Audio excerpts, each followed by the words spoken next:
Une maladie tropicale rare, le virus Zika, se propage rapidement dans certaines régions d'Amérique latine et des Caraïbes.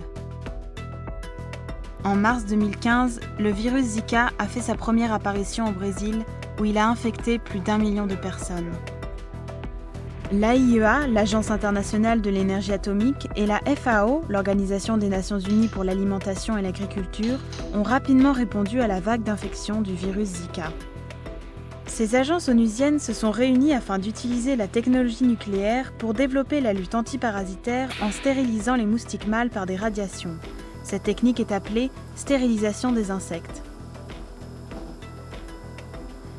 Des scientifiques du monde entier se sont récemment réunis au Brésil afin d'examiner l'efficacité de cette technique. Conclusion, cette technique est un moyen efficace, sûr et respectueux de l'environnement pour éliminer le parasite et lutter contre des maladies comme Zika. Conçue au début des années 30, cette technique est partie d'une idée simple. Elle consiste à amener des insectes dans le laboratoire, à les élever en grand nombre et à ne stériliser que les mâles avec des radiations ionisantes comme les rayons gamma ou les rayons X.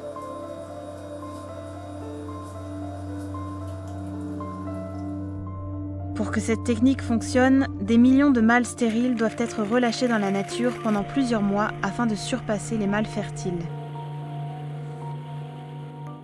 What's going to happen is that these sterile males are going to seek out the virgin females, they're going to mate, but there's going to be no offspring. So there's going to be reduced population replacement, and you will see that after a while the target population is going to go down.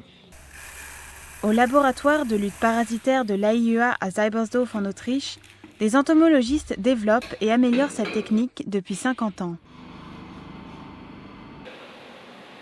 Elle a déjà été utilisée dans 25 pays, surtout dans la lutte contre les mouches du vinaigre et les mouches tsetse. Des experts développent désormais des techniques d'élevage de moustiques de masse, les transfèrent dans les pays touchés par Zika afin de les aider à intégrer les techniques de stérilisation des insectes dans leur programme de lutte antiparasitaire. Plus de 100 000 moustiques de 3 espèces différentes sont conservés ici. Une attention particulière est portée sur cette espèce, l'Aedes aegypti, qui est responsable de la propagation du virus Zika. What we have seen in the past is that Aedes aegypti control with conventional control tools has not been very successful. So we consider this as one additional new tool that could be used to integrate with the conventional methods. Les scientifiques ont créé un environnement spécial pour le cycle de vie entière du moustique, de l'œuf à la larve, de la pupe au moustique adulte. Les insectes vivent, se nourrissent et se reproduisent dans de grandes cages spécialement conçues à cet effet. Des recherches poussées ont permis de déterminer la dose exacte de radiation nécessaire pour stériliser les mâles sans leur porter atteinte ni affecter leur capacité à s'accoupler.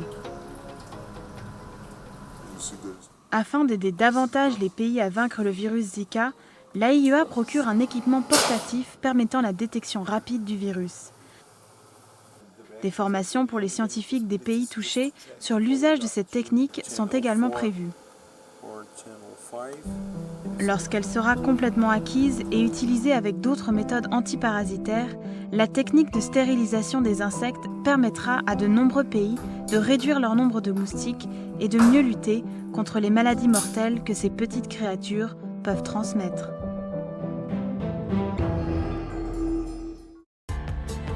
Ce reportage a été réalisé par Louise Potterton pour les Nations Unies.